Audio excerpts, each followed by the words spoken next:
first of all, there's not one center line. To get the centerline principle, there's 3 basic center lines that you're looking at. Okay, so let's talk about these 3 basic center lines.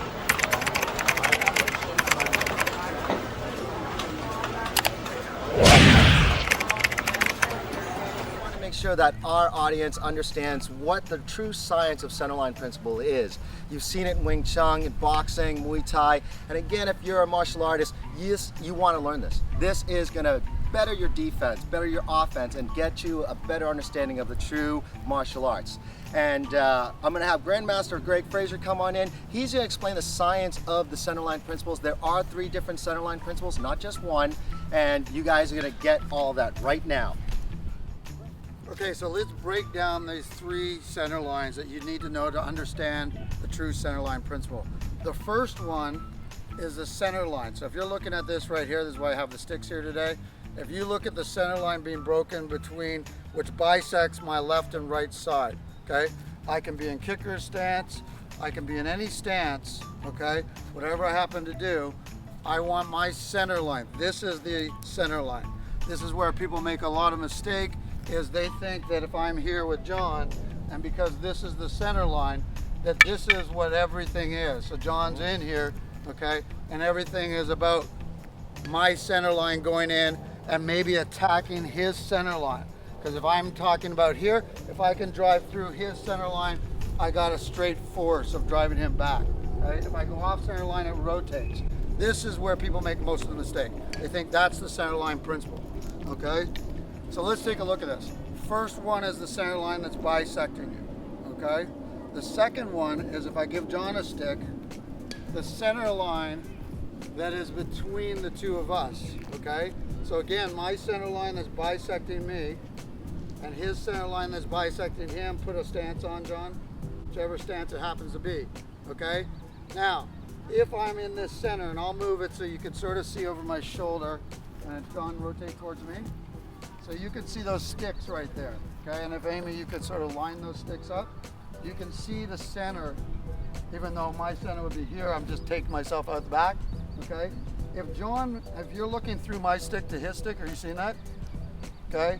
If you're looking through this center line, so you've got the line that's bisecting John, you've got the center line that's between the 2 of us, all right?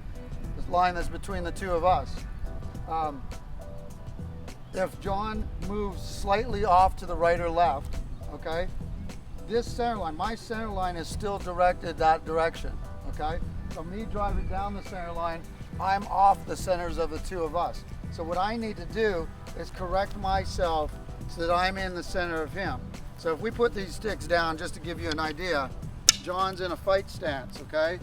He's looking at his center. I'm noticing where his center is and which determine where his openings are. The second thing I've got to do is, again, if he moves off center line, see how my center is going this way? I need to correct so that this center is always going. So as John's moving, whichever way he's going, okay, he is moving, keep moving off the center line and so on. Okay, I need to be able to correct my center line so that I keep my center. And again, there are a lot of guys that do this, a lot of guys that do this type of stuff. Muay Thai, okay? There's different kinds of center protection that you do. But one of the best things is keep that elbow. The center line is controlled by the elbow, not by the hand. That's the biggest mistake most people make. So pass into your center line. So now as I'm going through this center line and I'm entering, trying to take the center, people now think that I'm trying to just blast for a center. This is not his center. This is the center of his stance, okay? I've intercepted the center of us. The center that's the true center is a center where right here, if I was to look down at his feet here, okay, and I'm looking at drawing a line, you can see it with the shadow right here. So that line that shadow is creating. If I've entered in here, okay, and I go here, he's got a nice solid stance. So the third center is your center of balance. So when I'm here, I need to rotate and look exactly where this triangle is. So if I were just to grab it for a second, if you again look where this triangle is here, see this? That's created. Could you get a view of that? Okay, that's a center. So I may have entered in here, okay? Come around this way a bit. okay, over here. So now that I've entered into the center here, I now need to direct the force towards the bottom of where those two sticks would come together. So I want to direct, and I break his center. So let's look at this again, okay? He's here, he's in his stance, okay? He's facing here, okay? His center's here. I'm moving, he's maintaining the center. He's bisected his center with his elbow. He's got the center of himself covered. We now have the center of attack covered, the line of attack covered, two centers. The third one is to break the center of where his stance is, which is now changed to here and here. If you're looking at the triangle, okay? So I just need to come in and direct, and if I hit that true center, he will always be on his heels. So now, let's take a little bit of motion, okay? So I'm in, I move in, okay?